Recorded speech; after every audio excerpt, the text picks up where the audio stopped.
Everyone knows the bottle, but do you know the story behind it?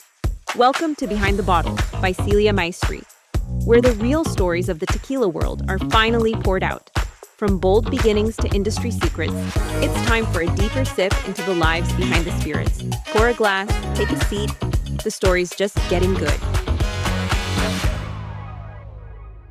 Welcome to Behind the Bottles Tequila Tale. Today we have a very special guest, the mayor of El Paso, Renard, and Dairen, that is the CEO. We're going to have fun. They have a very fun story, and I can't wait for you to hear it. Let's start. Thank you for coming to our podcast. How you doing today? Doing fantastic. Thank you for having us. I mean, I've been watching a number of the episodes and it's finally good to be here on Behind the Bottle. Yes. So tell me about a little bit your background. Yeah, so my background is I was born in Chicago, Illinois, and my parents moved from Chicago to El Paso in the late 60s. So I was 7 months old when I got to El Paso, Texas. And I grew up in El Paso. I went to school in El Paso. I graduated from the University of Texas at El Paso. And so El Paso's home. That's where all my memories are. That's where my family is. My parents are there. And, that's where I call home, El Paso. Very good. So what they brought your parents to El Paso? So my father was working for the government, and he got a job opportunity to go to work at a White Sands Missile Range, which is just there in New Mexico. So he packed up his family and moved us from Chicago all the way to El Paso. And you could imagine my mother leaving Chicago, Illinois, going to El Paso in the 60s. It was Yeah. quite different back then. And very small back then. Very small, yeah. And today El Paso, we're just about 800,000 people.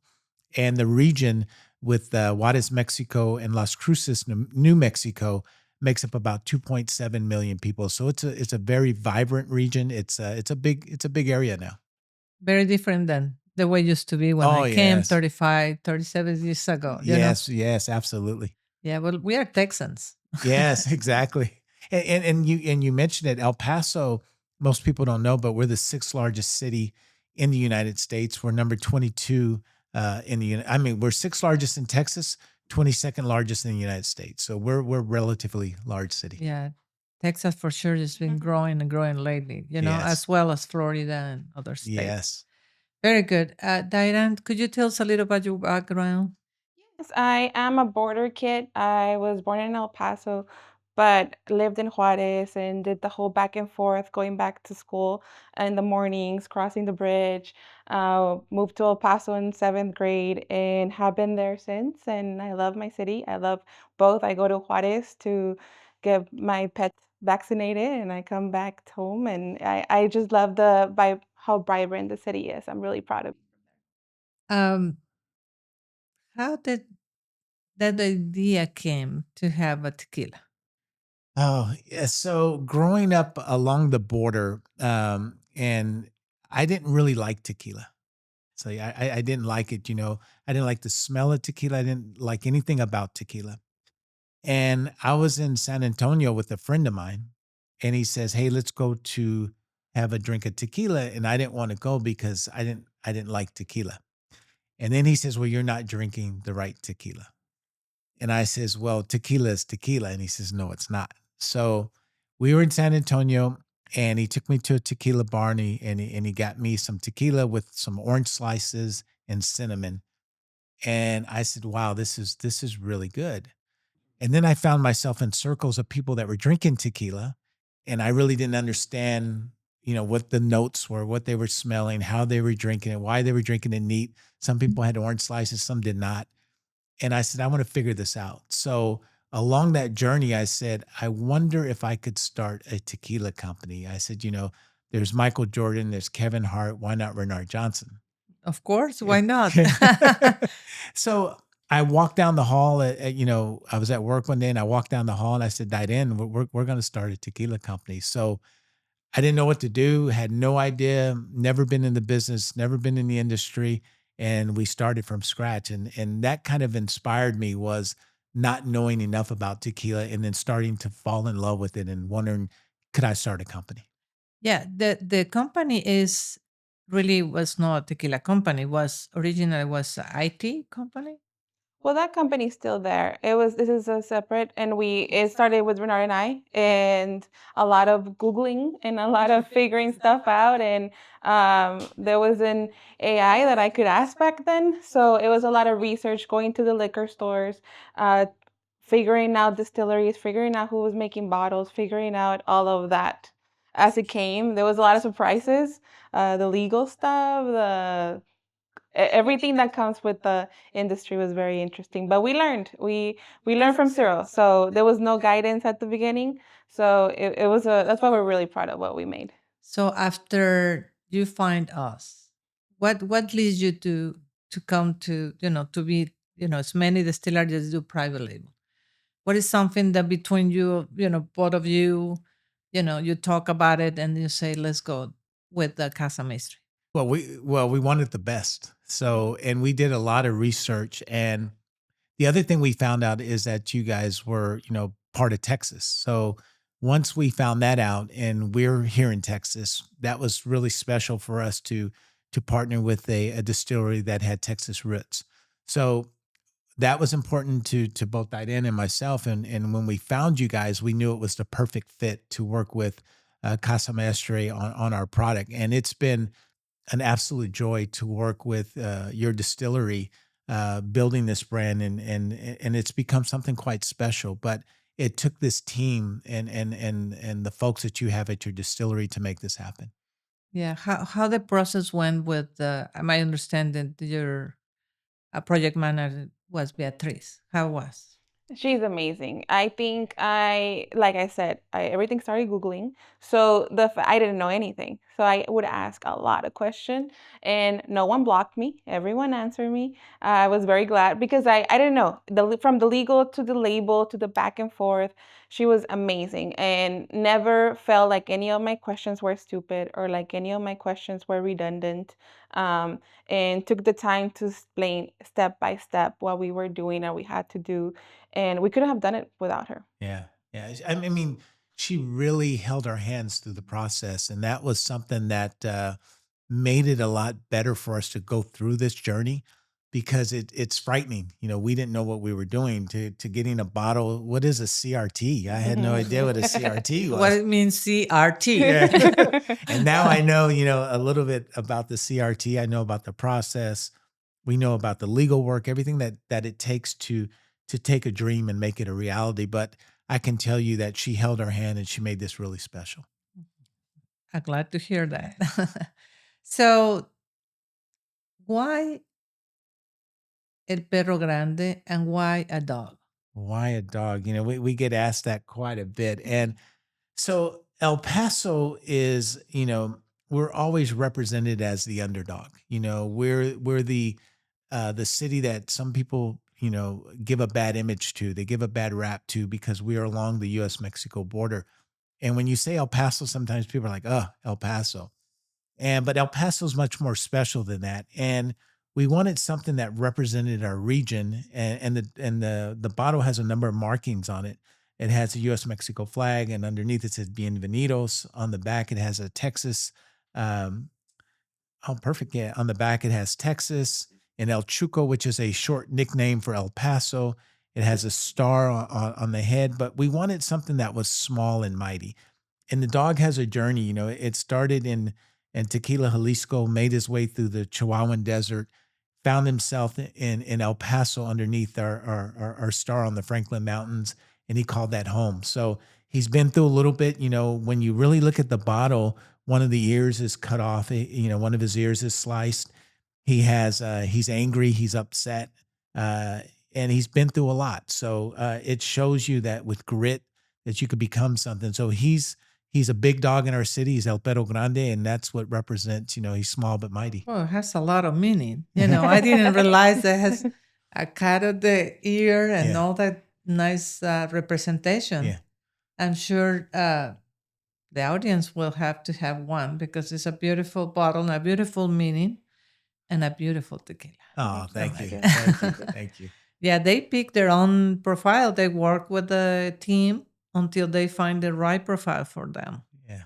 So we work a lot because people think we all the same, but it's not the No, same. No, no. no. They're all different.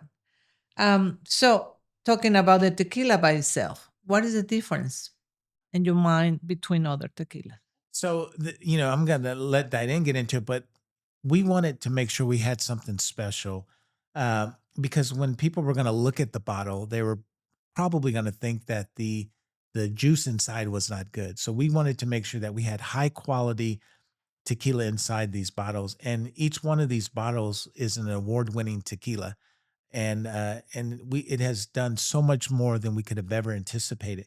But award-winning tequila, we've done a over 30,000 units so far, and we probably have another 10,000 in the warehouse that we're filling as we speak. But the juice is really good. I'll let Diane talk a little bit about that. Yeah, so we wanted to focus on something you could sip, right? We wanted to get people out of the idea that you had to just shoot it, that you had to make a face when you drank it, that you had to like mix it a lot. So we wanted it to be the base to be sippable by itself, smooth, and and yeah, that also complements your drinks. So I think we hear that a lot because we do a lot of the tastings at liquor stores and so on, and we hear a lot of like, oh, didn't expect that. It's actually good. So that's what we wanted, people to be surprised and to change their mindset about the tequila. I think we have a lot of audience like of in the city that would cross over to Juarez and have a good night in Juarez in the bars downtown, and they had the tequila that was meant to be shot, meant to be just to get the to the end result, right? But we wanted something you can actually sip. You can actually sit down and taste it with the Blanco and the Repo. I think it's way more common with the Repos that you can sip it, but we also wanted the Blanco to accomplish that, and I think we did. Yes. I hear as well that you guys have a tequila, business going. How this come up afterwards? I Yeah. think you're getting into the tequila business, but very deeply. Yeah, so you never know along the journey whether the opportunities will or pop up or create themselves. And we enjoyed this so much that we started going through Mexico more. We've been to San Miguel, we've been there, of course, to Tequila, Guadalajara, other parts of Mexico, and we started venturing into the tequila tasting rooms. And we wanted to, because we love it so much now, we said, let's take this and expand it into a tasting room. And there is a tasting room now in El Paso called EP Tasting, and it's located as a speakeasy with a boot store. So when you walk through this boot case, you go into this grand hall of a tequila tasting room, which is just absolutely, it's an award-winning tasting room too. So because we wanted to showcase tequila, we now have a tasting room. So you start down one journey and it opens up doors for others. Wow. That is amazing. That maybe you should replicate in big cities like Texas. They go like Houston, Yeah. Dallas. That would be in so the good. future, That would be in the amazing, future. yeah. of Yes, that would course. be great. Yeah. We can think about it. I still entrepreneur. I love it.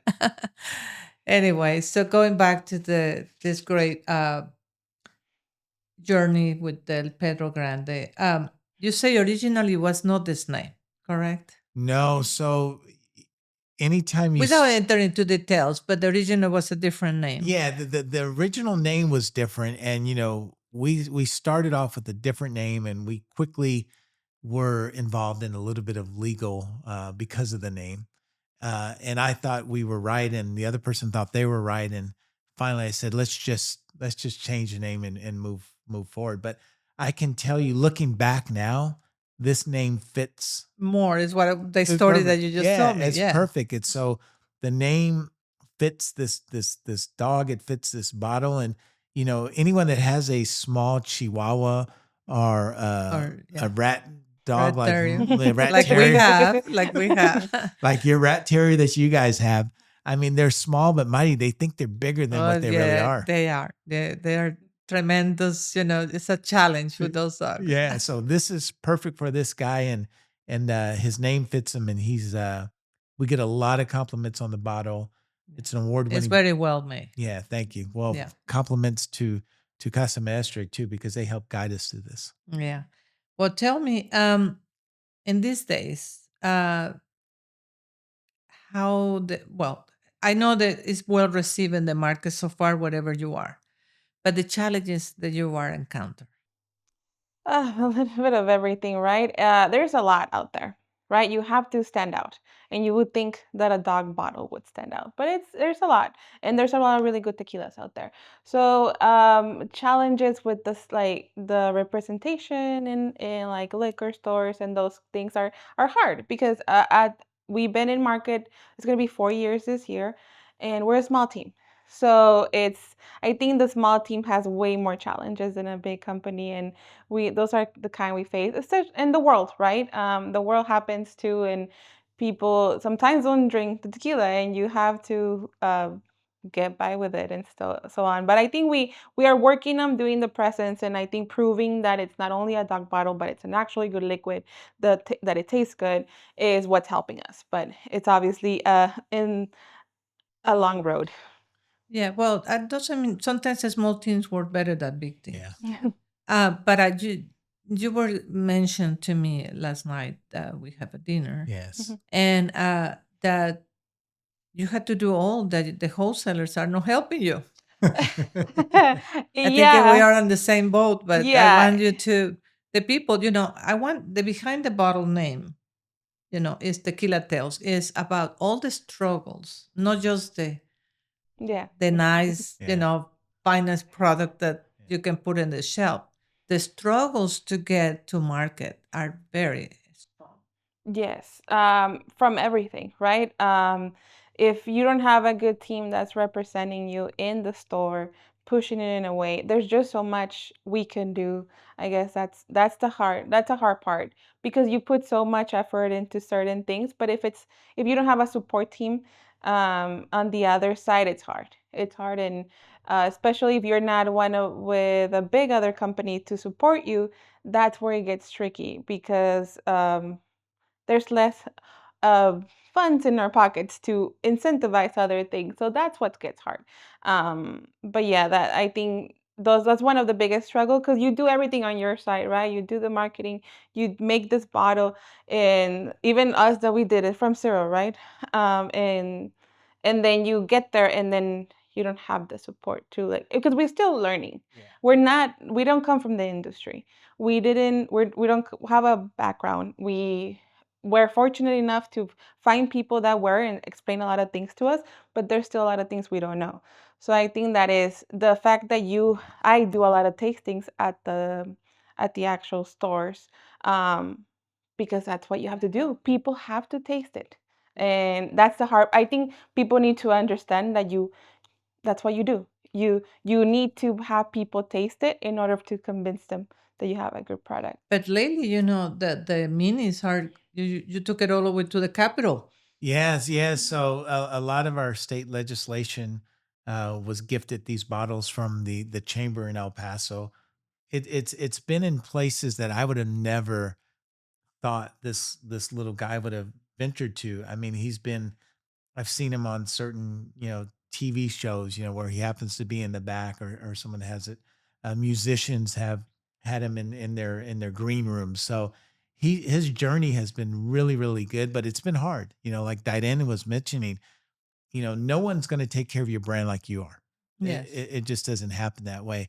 And as hard as we work to make sure that every detail is perfect, that we're presenting it well, uh, the liquid inside is good. It's just very hard to get someone else to feel that passion that we have, that we put into this, because this is your blood, sweat, and tears inside of a bottle. Yeah. So what is the next step for El Perro Grande? We're going to continue to expand into other markets. Right now we're in Texas, New Mexico, New York, and New Jersey, and we're getting a lot of requests for Arizona and California and Florida. So we've got to start expanding more, and we've got an extra añejo. Wow. Yeah, we have an extra añejo, and what's really unique too about this bottle, it's a blank canvas. We can do a number of different things with the bottle and the actual labeling, and we can change it to any color we want. We could do shiny. We could do gold lettering. We have some really cool bottles that we're going to be featuring here pretty soon that are not in the market. Wow. So the Perro Grande will continue big, big. Yeah, he's the big dog. It's a big dog Yeah, Yeah. and will not stop, correct? that's No. right. That is the main thing. So, well, it's been a good journey. I'm happy that you're doing well, and I know you will be successful. You know that we are behind you. Yeah. You know, so that is a good thing. And before we leave, we have a few more questions. That what you will recommend or advise to people that maybe would like to enter into the tequila business? Yes, I would tell you if you want to get into the tequila business, the journey is not going to be easy, but it's something you can do. Uh, Once you find the distillery like Casa Maestri and you work with them, you got to listen to the professionals that will guide you through the process because what you think about the industry it may not necessarily be true. So I would say surround yourself with professionals that understand this and just go for it because if we would have stopped, we wouldn't be here today. And I think the most important advice that I would give is remember that I've never been in the liquor business, neither has Dairen. We don't know anything about it, but yet we're sitting here today on an episode of Behind the Bottle with Celia talking about a tequila that we were able to bring to market. So just stick with it, surround yourself with the professionals, and they'll guide you through the process. How about you?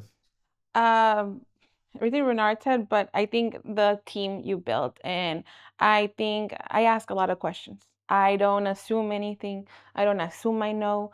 I If the smallest details, that's what I ask, just to not make a mistake and trust them completely. I'm not a legal expert, and I think as soon as you put yourself in that position of like, teach me, that's easier, way easier. So I think part that, and just be patient. This is not something you're gonna build in a year. This is not something I don't know. It's not a get rich fast kind of thing. It's a process. It's a passion. It's something that is kind of like a leg. Yes, it's a career, and it's you're walking, you're not running kind of thing. And sometimes you stop to breathe, and sometimes you run again a little bit, and then you stop to breathe, and sometimes you fall to the floor. Like so. It's a little bit of everything. And it's not a straight line for sure. And just be prepared and mentally, emotionally to learn so much about this industry is crazy. It's so big. It's so detailed. It's so different from other things we were used to. So yeah, I think that just knowing those things and then And it's legal part in Mexico and and the United US States Yeah. and every state. Yes. and every state. Yeah. So I would say also you're going to get a lot more no's than you're going to get yeses. But turn the no's into passion and figure it out because if we would have stopped on every no we got, I would not be sitting here today. Neither would Dairen because we were told no over and over and over. You can't do this. You can't do that. And we just figured it out. And again, to her point, listen to the professionals because we're not the first that have started a tequila company. So there's people out there that know exactly what to do. And if it's your passion, go for it. I mean, because the journey's been great. We have a great team ourselves too. And we guide you every step of the Yes. way. So, like you say, if they really wanted to do, they're serious to get into the market. We are not competition. No. We are just a big family. Yeah. And we all have the same struggles that you have every day. And my team here, they can tell you the same thing. They have struggles, but the main thing is never give up. Yeah. For me, for every no, it's a 2 yes. And if that person say no, I go back. Yeah. And I go back. And I go back until they buy. You know what I'm saying? Yes. This is a successful, success in life. Yeah. Never give up. Yes. And if you have something in your mind, you have a dream, you have to make it happen. Yeah. And that's the story of this guy. That's the story of Perro Grande. He never gives up. That's good. I love it. So, last and not least, when you wake up every day, what motivates you?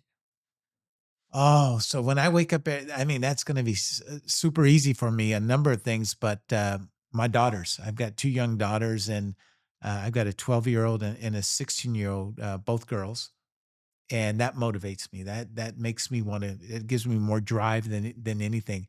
It's my family. I mentioned earlier. You know, in life for me, it's your faith, your family, and a few friends. So I've got a strong faith. I've got an wonderful family, and I've got a few friends that are real close to me. So that's what motivates me.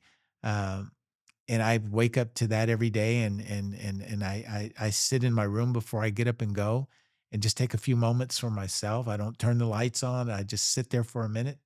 I get ready to go, and then I go, and that's my motivation. But I think it's two people that motivate you, even though they are now far away enjoying the ocean. Your parents. My parents, yeah, my parents, yeah. Everyone is grounded with memories of your parents. I'm very blessed to still have my parents with me, and my parents are on vacation right now, but they're the ones that give you the tough love. Even at my age, I still go to my parents and say, "What do you guys think?" And your mom will always tell you the truth. They will tell you whether you want to hear it or not. So, That's a very, very, very important. yes. So remember that, if you want to know tough love, ask your parents. They'll tell you, and it will be unfiltered. So yeah, but that's my motivation, and that's what gives me my drive to keep me going. Because I wish you both the best. We are behind your bottle. Yes. And thank you for everybody for seeing us today. We'll see you in the next episode. Don't miss it. That's it for today's episode. Thanks for listening to Behind the Bottle, Tequila Tales by Celia Maestri. The next story is already aging to perfection, so don't miss it. See you soon. Don't forget to follow us on social media and your favorite podcast listening platform.